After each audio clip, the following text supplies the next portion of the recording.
ყოველ ოთხშაბათს 17 საათზე წარმოგიდგენთ რადიო გრუნისა და სტომატოლოგიის სასწავლო კვლევითი და კლინიკური ცენტრი გრუნივერსის ერთობლივ პროექტს გრუნიმედი. სხვადასხვა დარგის სპეციალისტები ისაუბრებენ ურთიერთკავშირზე სტომატოლოგიურ სტატუსსა და ზოგად ჯანმრთელობას შორის.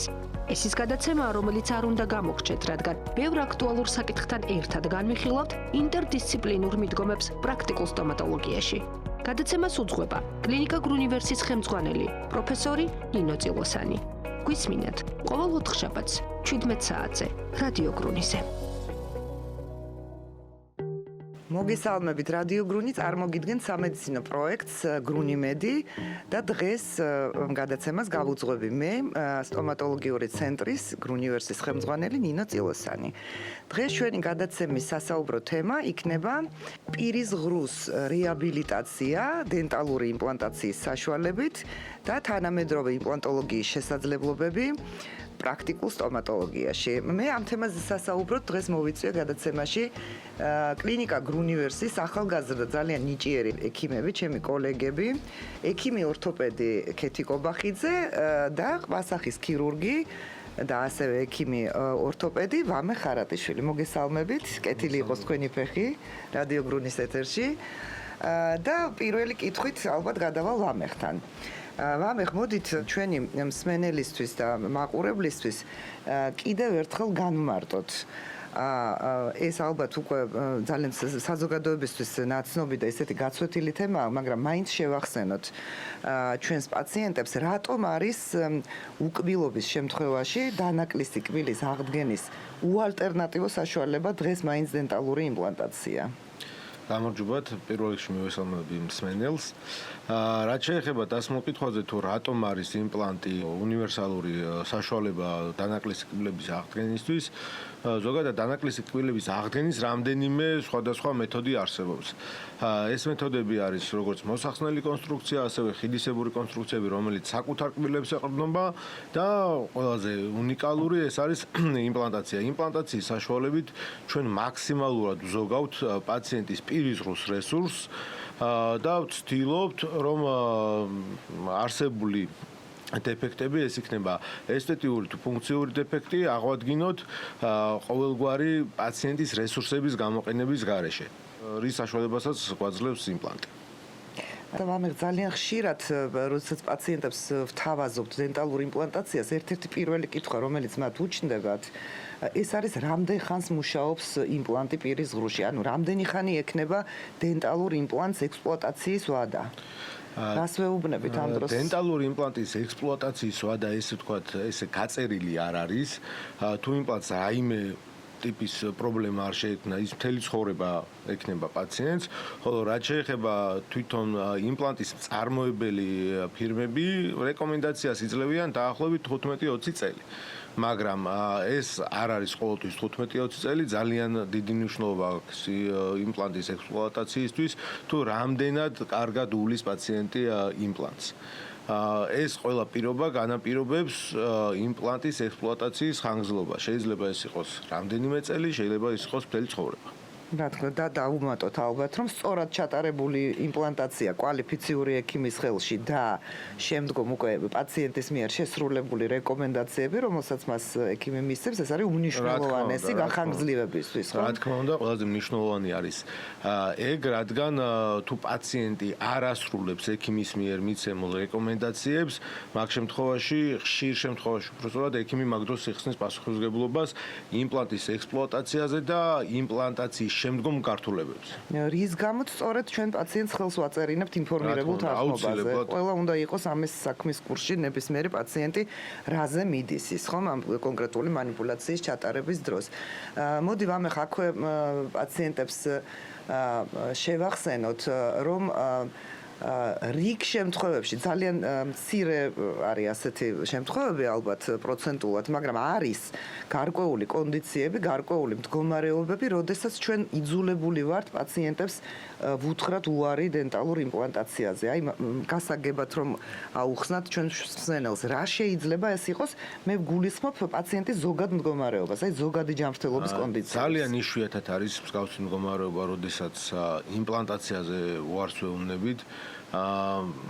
ძირითადად ეს არის ხოლმე ვთქვათ შაქრიანი დიაბეტის დეკომპენსირებულ ფორმაზე, როცა პაციენტი ან არულის არ აკონტროლებს მის მდგომარეობას, ან უბრალოდ ფიზიკურად შეუძლებელია მისი კონტროლი, ასევე გულსიზრავთან მწვავე უკმარისობის დროს ასევე ჰეპატიტების შემთხვევაში, როდესაც უკვე მულტიპროფილურად არის ორგანოები ჩართული, ვთქვათ ცეროზი და ასე შემდეგ.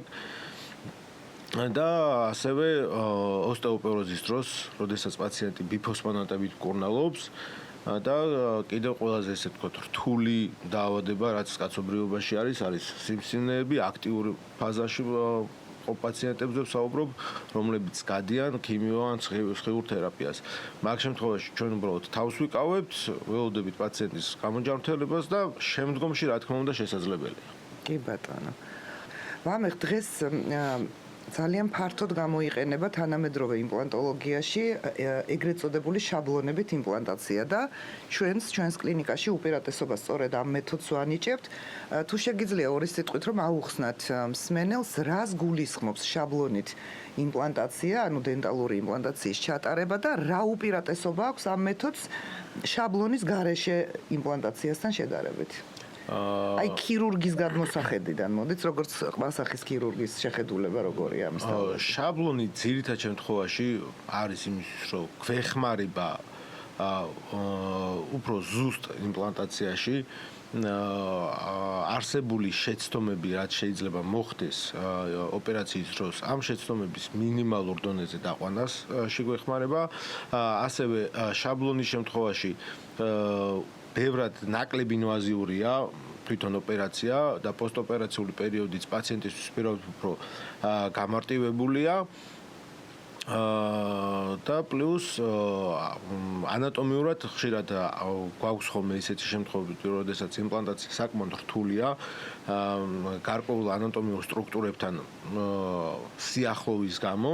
რისკია ხო დაზიანების რაღაც სტრუქტურა. არის ხშირად მსგავსი შემთხვევები და შაბლონი გვეხმარება იმაში, რომ გარკვეული ანატომიური სტრუქტურები, მაგალითად როგორც არის ქვედაყბის ნერვი, არ შევეხოთ, არ დავაზიანოთ, რაც ოპერაციასაც ამარტივებს და როგორც ვთქვი, პოსტოპერაციული პერიოდი ბევრად უფრო მსუბუქი და მარტივია პაციენტისთვის. აი პოსტოპერაციულ პერიოდთან დაკავშირებით სულ მახსენდება ასევე ყველაზე ხშირი შეკითხვა და ჩივილი პაციენტების, როდესაც ჩვენ ურჩევთ ხოლმე სწორედ დენტალურ იმპლანტაციას მიმართონ პაციენტებმა ხშირად ალბათ შენ შეგვხვედრია პრაქტიკაში ასეთი რამე მოყავთ ხოლმე მაგალითები, ამბობენ უარს დენტალურ იმპლანტაციაზე და მიზეზი ამისი არის მისი პაციენტის ახლობლის, მეზობლის, მეგობრის, ნათესავის გამოცდილება, რომელიც ყვება რომ ეს არის უსაშინლესი ოპერაცია, რომლის მერეც მან ძალიან დრამატულად ყვებიან ამ მოვლენებს, რომ არის გახანგრძლივებული, ძალიან მწვავე,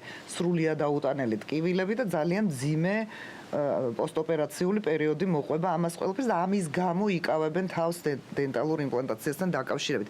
რამდენად გამართლებულია ასეთი მიდგომა პაციენტებს, რომ ინფორმაცია მიუცეთ ამის თაობაზე, ეს მითია თუ არა? მოდით პირველ რიგში დავიწყებ იმით, რომ ეს არის მითი, რადგან ზოგადად საქართველოში და ალბათ მსოფლიოში ძალიან გავრცელებული არის მსგავსი რამ, რომ აი ჩემ ახლობელს მაგაიკეთა ეს და იყო ცუდად. ნუ ძალიან დიდი მნიშვნელობა აქვს იმას, თუ რა კლინიკური შემთხვევა იყო მისი ახლობელი, რა მანიპულაცია ჩატარდა, როგორ ჩატარდა და ასე შემდეგ. ძალიან ბევრი ფაქტორი აქვს.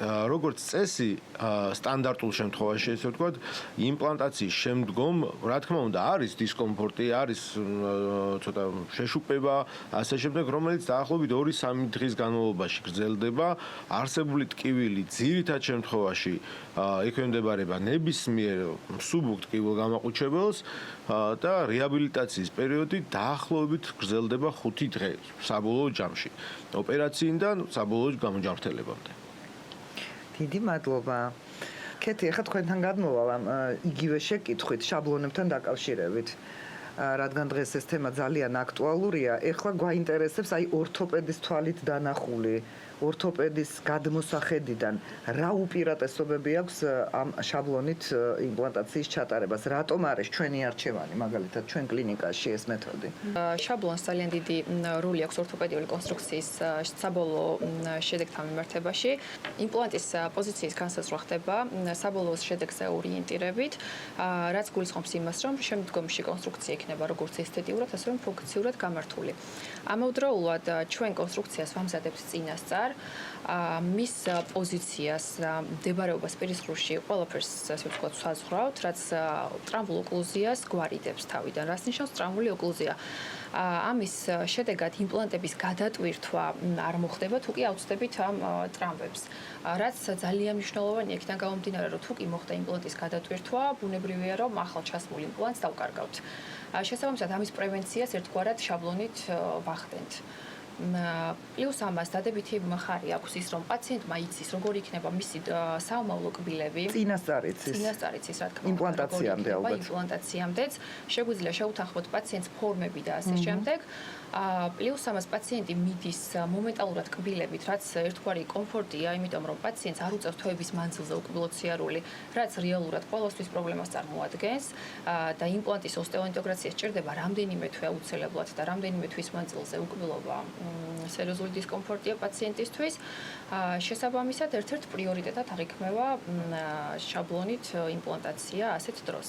ეს ნამდვილად პრობლემაა პაციენტებისთვის, იმიტომ რომ არავის არ უნდა ალბათ უკბილოთ სიარული, განსაკუთრებით, როდესაც ტოტალური სამუშაო კეთდება და უკბილო ყბებია, პაციენტი უკბილოთ ნამდვილად ვერ იქნება 4, 6 და 8 თვე და ეს შესაძლებლობა, რაზეც ეხლა თქვენ საუბრობთ, ანუ მომენტალური დატვირთვა იმპლანტების დროებითი სამუშაოთი სწორედ რომ ძალიან აუმჯობესებს პაციენტის ცხოვრების ხარისხს და ძალიან მნიშვნელოვანია, მაგრამ კეთი არის თუ არა ზოგჯერ ისეთი მდგომარეობა, როდესაც ჩვენ ვერ ვტვირთავთ აი დროებითი სამუშაოთი იმპლანტებს. არის ასეთი შემთხვევები? რა თქმა უნდა, არის.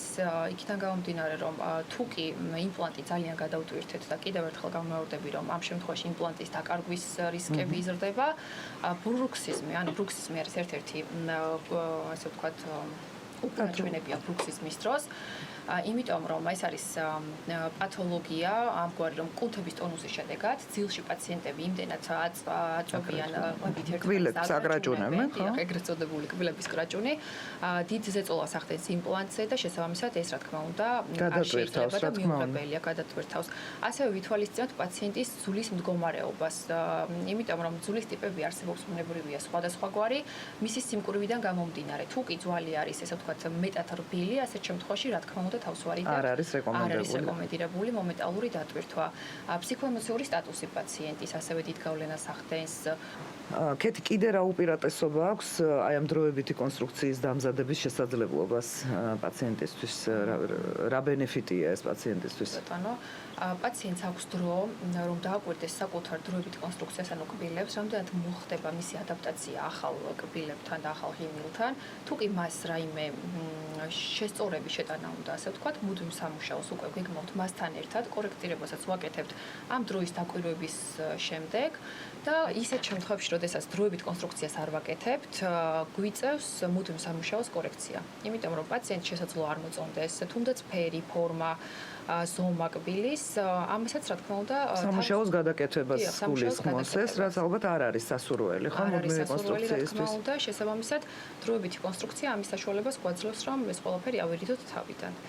მაშინა რომ შევაჯამოთ, ასე ვთქვათ, ეს ნამდვილად არის უპირატესობა, სწორედ რომ ესე იგი შაბლონით იმპლანტაცია იძლევა იმის ძალიან კარგ საშუალებას, რომ პაციენტი იმპლანტაციის მერე არ დარჩეს კბილების გარეშე, თვეების განმავლობაში მას ჰქონდეს დროებითი კონსტრუქცია და ამ თვეების განმავლობაში სანამ მას დაიბარებენ მუდმივი კონსტრუქციის დასამზადებლად, მან პაციენტმა შეძლოს ადაპტაცია ამ სამუშაოსთან, თუ რამე კორექტივების შეტანა უნდა, ესთეტიკა არ მოწონს ან სხვა რამ ეს უფრო ადვილია და ეს ყველანაირად როგორც პაციენტის უმსუბუქებს ცხოვრებას, ასევე ჩვენ გვიადვილებს საქმეს, რა თქმა უნდა. კეთი, იმ შემთხვევაში თუ მაგალითად არ ჩატარდა იმპლანტაცია შაბლონებით, არამედ ტრადიციული მეთოდით ჩატარდა შაბლონის გარეშე. ასეთ შემთხვევაში რა ვერ უკეთებთ პაციენტს, ვერასოდეს დროებით სამუშაოს, უკბილოთ უშვებთ მას? არა, რა თქმა უნდა, შესაძლებელია ასეთ შემთხვევაში, უბრალოდ განსხვავება არის იმაში, რომ წინასწარ ვერ ვაკეთებთ დროებით სამუშაოს. თუ კი შაბლონით ვაკეთებთ ასეთ დროს, შაბლონთან ერთად ვზადდება დროებით სამუშაო და უკვე იმავე დღეს ოპერაციის დღეს ვუკეთებთ პაციენტს დროებით კბილებს და იმავე დღეს ბრუნდება სახლში კბილებით. ასეთ შემთხვევაში გვიწევს პირისრუს დასკანერება კლასიკური იმპლანტაციის შემთხვევაში. ვიყენებთ ციფრულ ტექნოლოგიებს ისევ, ხო? რა თქმა უნდა, ხდება ჯერ იმპლანტაცია, შემდგომ ანაბეჭდის აღება, ანუ დასკანერება პირისრუსი, შემდეგ გადაიგზავნება ციფრულად ლაბორატორიაში და მოხდება მისი ან დაპრინტვა, ან გამოჩარხვა. და რომელ დღეს არ მე რამდენი დღეს? მეორე დღესვე შეიძლება გქონდეს. მეორე დღეს აქვს პაციენტს კბილები, კი ბატონო.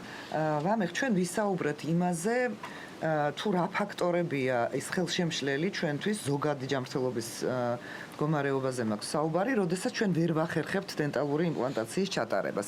მაგრამ ხომ არ არსებობს ისეთი ლოკალური ფაქტორები, პირის ღრუში არსებული ფაქტორები, რომელიც ასევე ხელს გვიშლის დენტალურ იმპლანტაციაში? კი ბატონო, ძალიან ხშირად არის, როდესაც პაციენტები მოგმართავენ არა მარტო დაგვიანებაზე არის ამოკიდებული მათი ეს პრობლემა, რაც არის ძვლის მწვავე დეფიციტი.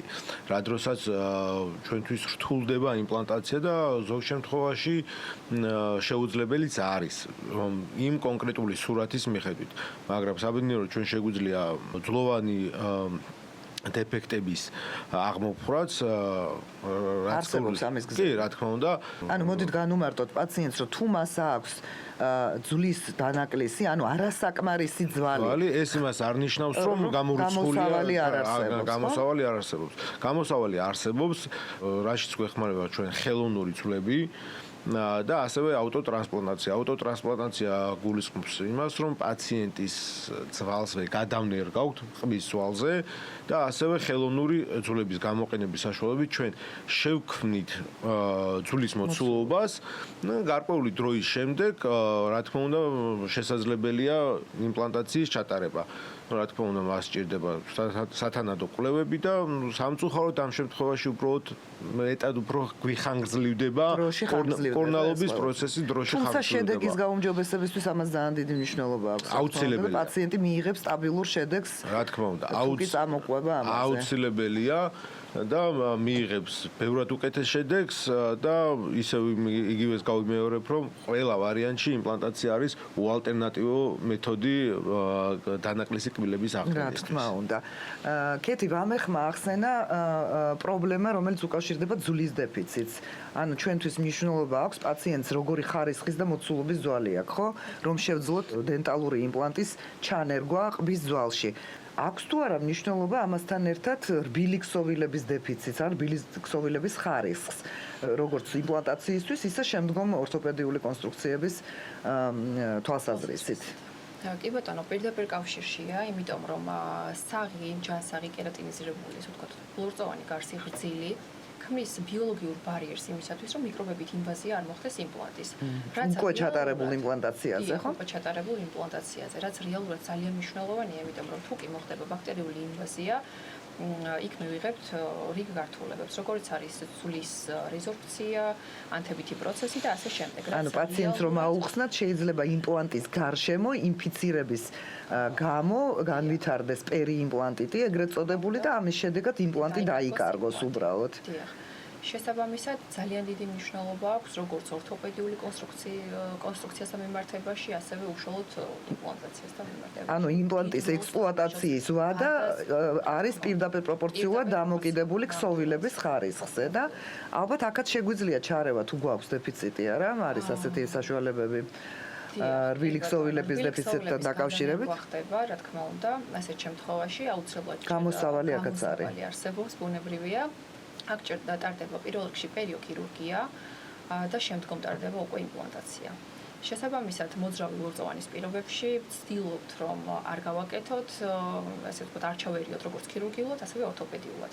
პირველ რიგში უნდა მოხდეს პრობლემების აღმოფხვრა და შემდეგ უკვე დანარჩენ ყველაფერზე მუშაობა, იქიდან გამომდინარე, რომ ხანგრძლივ ვადაში გვემსახუროს როგორც ჩვენი იმპლანტები, ასევე მასზე არსებული კონსტრუქცია. ორთოპედიული კონსტრუქციები და დამეთანხმებით ალბათ, რომ წარმატებული მკურნალობისთვის მედიცინის ნებისმიერ დარგში და განსაკუთრებით ჩვენთან სტომატოლოგიაში, თუნდაც დენტალური იმპლანტაციის შემთხვევაში ძალიან დიდი მნიშვნელობა აქვს პაციენტის წინასწარ სწორად გამოკვლევას, სწორი კვლევების ჩატარებას, სწორ დიაგნოსტირებას და მკურნალობის გეგმის სწორად და რაციონალურად დაგეგმას და ამასთანავე ნამდვილად არ არის ნაკლებ მნიშვნელოვანი ის თუ რა მონაწილეობას მიიღებს, რა როლი ექნება პაციენტს ყოველივე ამაში, იმიტომ რომ პაციენტის ძალიან მჭიდრო კომუნიკაციის გარეშე ჩვენ წარმატებას ვერაფრით ვერ მივახცევთ, ალბათ დამეთანხმებით.